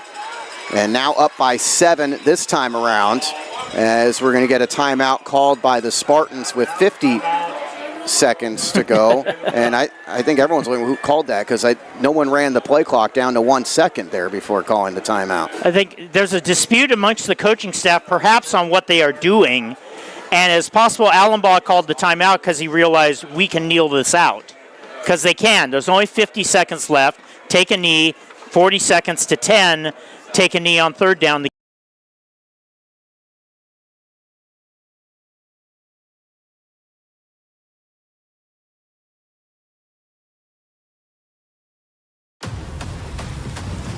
Black Friday football on Prime is back this week as NFC heavyweights collide. Touchdown! Come on, baby! The Bears. Are you kidding me with this catch? The Eagles. Making the grab it into the end zone. Friday is Black Friday football.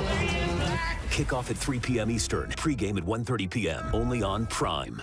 In between that, the Spartans had a 10-point win over San Ramon Valley, 17-7. So it's going to be 4 straight Open Championship games decided by 10 points or less. And those are the closest NCS playoff games, basically. I think they had 1 7-point game earlier, and that's it since they started this NCS streak. And there you go. Yes, they will be kneeling on it here as Knight takes the snap from center. So there's the first kneel down. It will take one more, and the Spartans will win once again.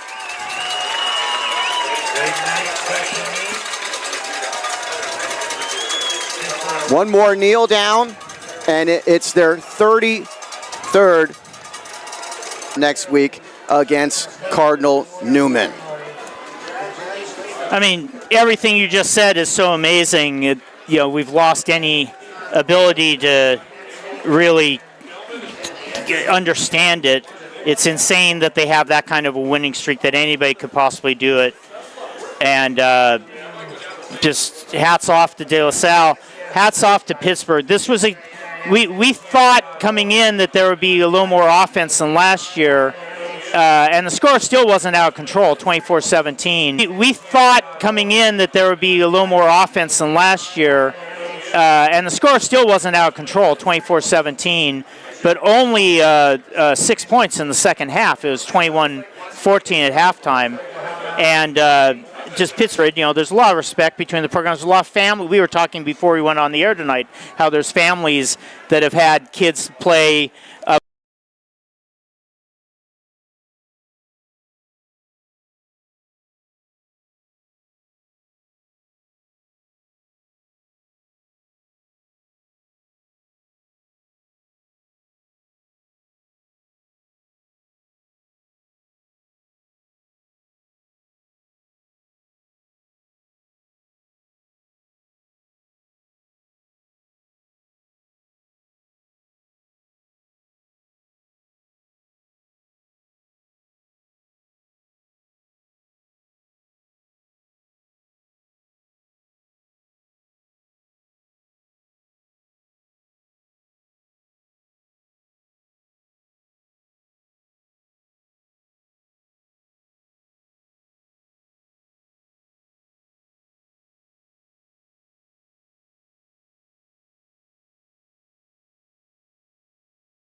Catalano misses, and the quarterback's able to get the first down at the 34. That'll stop the clock temporarily.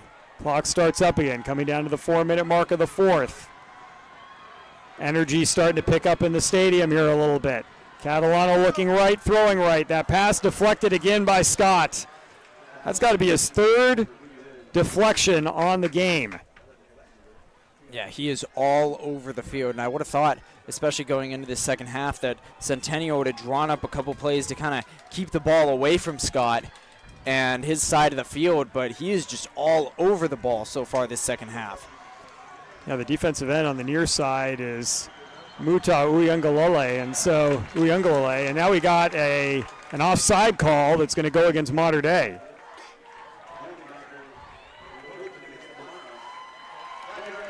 So 5 yards the easy way. We'll stay second down, but 2nd and 5 now at the 39-yard line.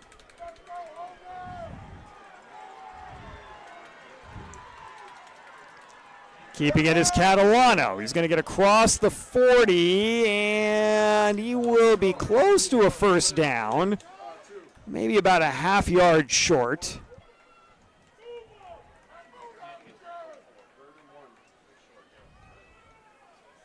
Looks like it'll be 3rd and a yard.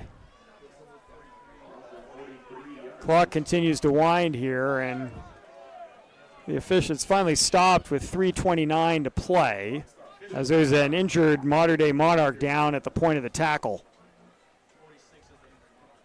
Well, folks, at the conclusion of today's game, and there's a lot of action still to take place out here on the field, Ben and I will step away for a few moments, come back with the NFHS Network post-game show, wrap up our coverage here from Centennial High School, name our player of the game from the winning team, and get you set up for all the great Southern section and really across the state of California, Ben, section championship coverage we'll have next week here on the NFHS Network. We'll have championship games in California. We'll have championship games in the state of Oregon, semifinals in Washington, semifinals in Colorado.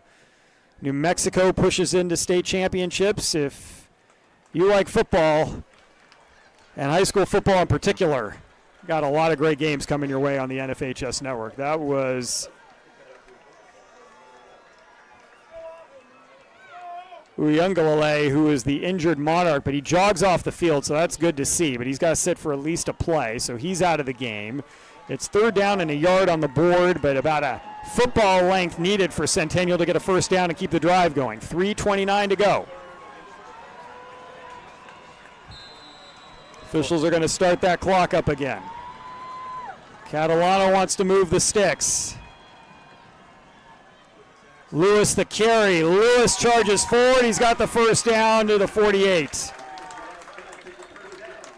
Centennial here trying to burn as much clock as they can while also getting down the field. They need a touchdown to at least tie the game up. And then the extra point to take the lead.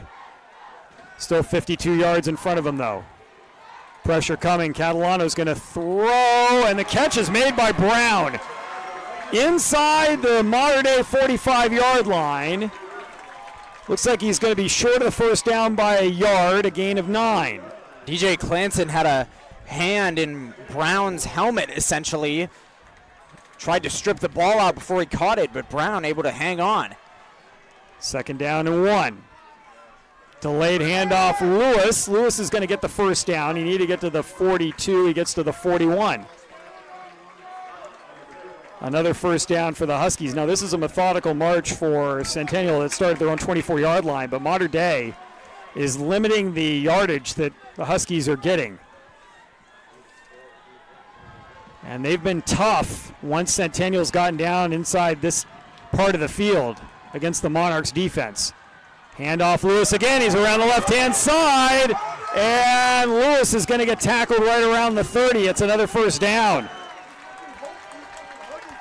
Boy, Centennial might have gotten away with a hold there, as it looked like Soso Schuster was trying to come off a block and had a little more trouble. As here's a quick play call. Lewis the carry. He's going to drive inside the 25 down to the 24. Clock under 2 minutes now. And now a timeout's going to be called by Mater Dei. They're going to use their second timeout. They've got one left. 1:42 to play. Centennial's offensive line feeling pretty good about things right now, but Mater Dei is still hanging on to this lead, 27-21. This game coming down to the wire here at Centennial. We'll take a quick break here on the NFHS Network. Back with more in the 4th quarter. Don't go anywhere. We're the NFHS Network. He's going to take it himself for a championship. A double play wins it from Frazier. Turn it to the end zone. What a catch. Makayaton touchdown. Into the layup goes at the buzzer. Wins it. The championship.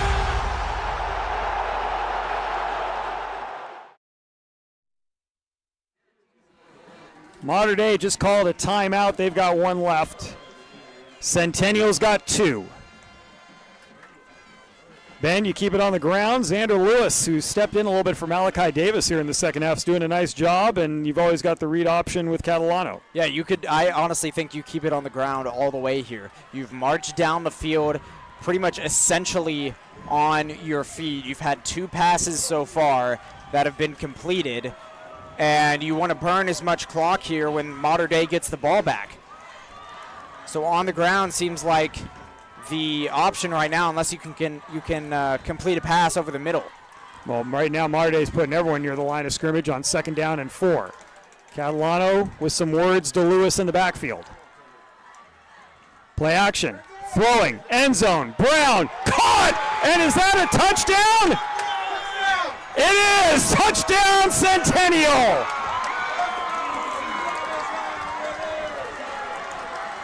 Keave Brown with an athletic catch in the corner, and Centennial has tied this game. Well, I stand corrected. They didn't want to run the ball at all. They want to throw that ball into the end zone, say, here, Brown, have this one, and he makes an amazing catch over the head of his receiver for the touchdown. Ben, never have Centennial fans been happier that you were wrong. Wow, what a grab by Brown. And now the all-important extra point. 1:35 to go. Centennial drives 76 yards. Jaden Watt Green.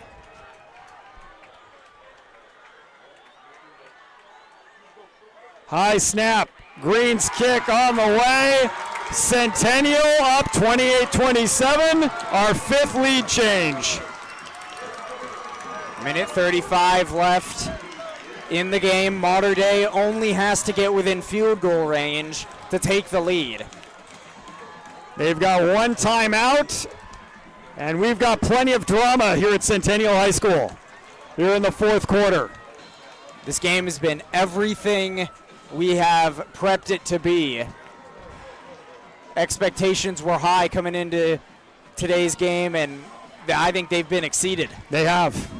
Both games this year between these two teams have been phenomenal for different reasons. The first time was just the weirdness that you saw. The number of turnovers Mater Dei had. The Monarchs come storming back. They take the lead. Centennial with a clutch drive gets the lead back. A 50-50 ball that Mater Dei thought they had as a reception turns into an interception, and the game ends in Centennial's favor tonight. It's been a little more conventional, just one turnover, but just good old-fashioned back-and-forth football. Kickoff coming here from Freddie Sanchez. This one is deep but returnable from the 5-yard line. Mater Dei trying to set themselves up. Honore was going to run left. Now he's going to try to go right. There's nothing there. He's tackled inside the 20. Now you're right, Ben. Hopkins only has to drive the team into field goal range. Schiffman is connected on 2 field goals today, one from 26 and one from 23. Honore slow to get up at the end of that play. So you don't have to get a touchdown if you're Mater Dei with 1:27 to go, but you probably need to get 25-yard line. What's the field goal range here? For Schiffman, yeah. I mean, if you get to the 25, it's a 42-yarder.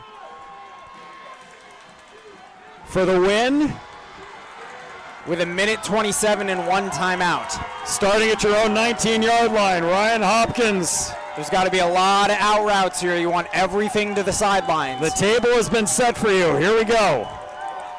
4 receivers for Hopkins. In the backfield with him is Roby. And now Centennial's going to call a timeout.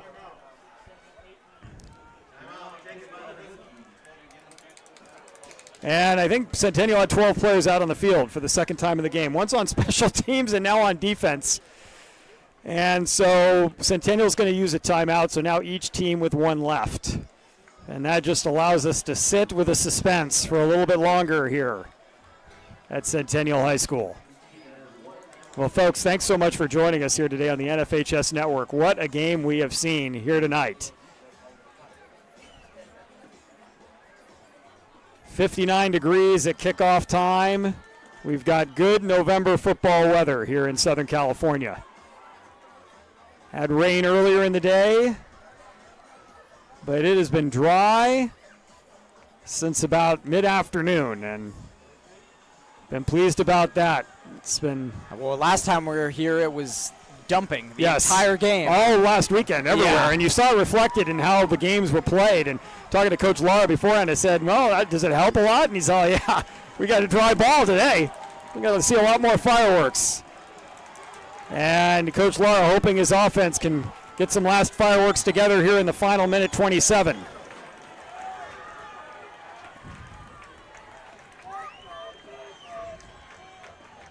Same formation for Mater Dei. Roby to the left in the backfield of Hopkins.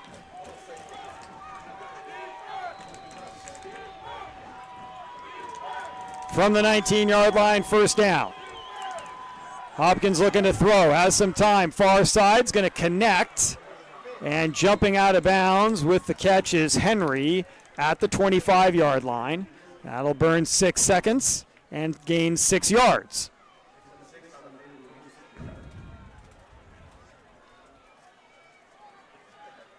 You can expect that Mater Dei is going to try to use that sideline, at least until they get probably in around the Centennial 40-yard line, at least as much as possible. Save that timeout for a field goal try towards the end of this drive. Bowman's going to motion a little bit to his right. Hopkins setting up, pressure coming. He's going to roll out. He's going to get the first down and run out of bounds. Smart play there by Hopkins. You don't see anyone open, and you see a gap there on that left side. Just take the first down and get out of bounds, burning another 6 seconds there. And gaining another 6 yards. The ball now at the 32.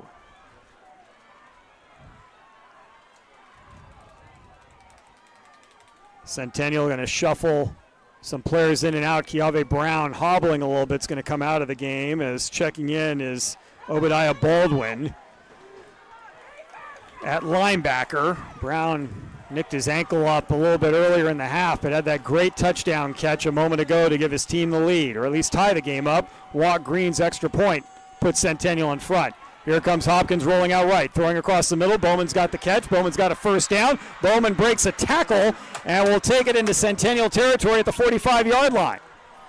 Clock will stop temporarily while the officials move the chains, and they'll start it back up again, coming down to 1 minute to play.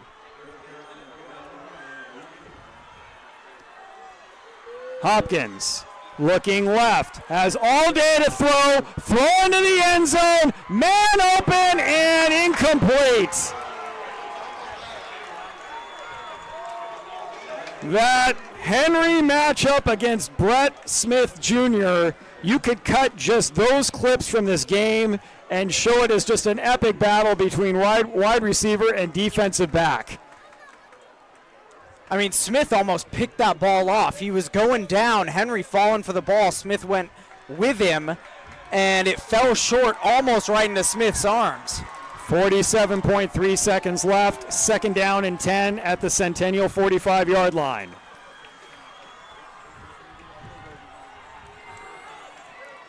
Dixon Wyatt, the receiver, to the near side. 3 to the far side for Mater Dei. Hopkins going to roll slightly left. Step up, has a lot of time to throw, running out of time, bounces to the outside, good foot speed, stays in bounds, moves himself inside the 30, tackled there, picks up a first down. I don't think he got out of bounds, though, so once they set the ball down, they're going to start the clock. The ball at the 29-yard line. And now, who called the timeout first?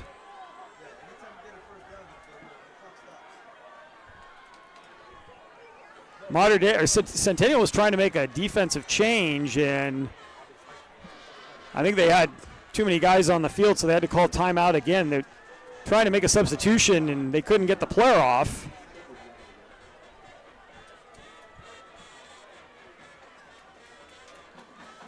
Should be first down. It's showing second down on the far side of the field, but well, the ball is at the 29. You're on the outside edge of field goal range here. I think what happened, Mater Dei spiked the football. I'm sorry, I completely missed that, folks. My apologies. So they spiked the football to stop the clock. Here's a throw across the middle. The catch is made by Dixon Wyatt inside the 20. Mater Dei wants to get up and spike the football again. Under 20 seconds to go. Hopkins up to the line of scrimmage, spikes the ball, 16, make that 15.7 left.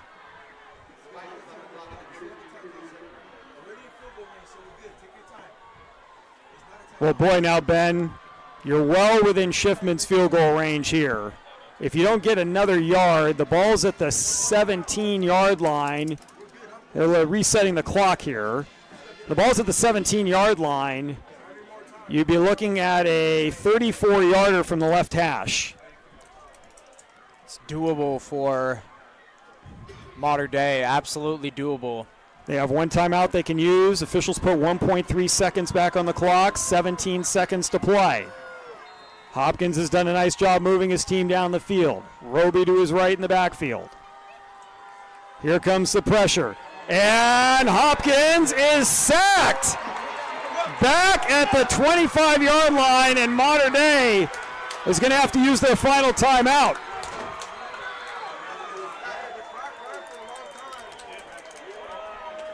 I mean, that is the best possible outcome there for Centennial, aside from a pick or an interception, or a pick or a fumble. That was an absolutely outstanding pressure from Centennial while maintaining coverage in the secondary to keep Hopkins from releasing the ball and getting a completion. He's tackled back at the 29-yard line. And so they're putting, looks like they're trying to put some time back on the clock. Saying 10 seconds on the clock. 9 seconds. So they switch it to 9. So Mater Dei's probably got one play they can run, Ben, as long as they get out of bounds. It's a 46-yard field goal attempt from here. They are out of timeouts. They're just going to go for the field goal. They are. Schiffman's on from a 46 yards away to give his team the lead with 9 seconds to go. He's connected from 26 and 23. And now Centennial is going to use their final timeout. Trying to ice him. Trying to ice the kicker. Well, it's cold out here, but we're short of 32 degrees, so. Yeah, Schiffman's got to do whatever he can to stay warm here.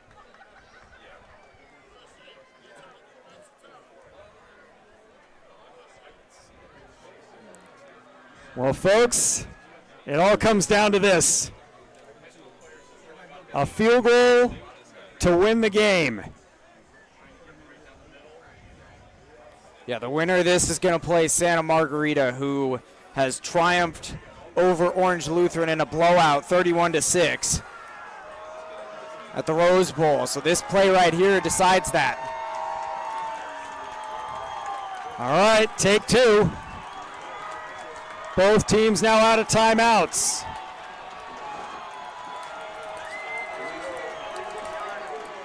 The holder for Schiffman is Mason Mejias from 46 yards. The kick on the way, blocked! It was blocked!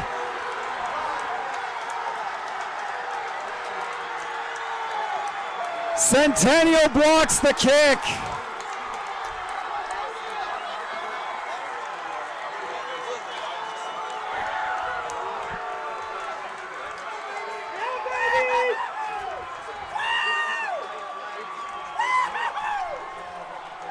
The motto this last week for Coach Logan and his staff was, get to the bowl.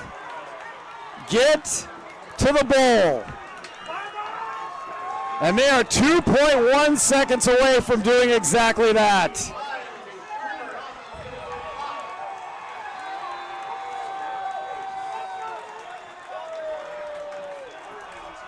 There was a penalty marker after the play. Unsportsmanlike conduct against Centennial. And so they're going to move back to the 15-yard line. They just need to snap the football once, and Dominic Catalano, in what some people would say is unprecedented, is going to help lead his team to 2 wins against Mater Dei in the same season. In the last 15 years, coming into this game, Centennial was 2-13 against Mater Dei. And one of those 2 was earlier this year. They are going to leave their home stadium with another win on their record against the Monarchs. What a game! Centennial 28-27 winners against Mater Dei in one of the best semifinal games you will see in the Southern section. NFHS Network postgame show coming up in just a few moments, folks. Please stay with us.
Long Beach.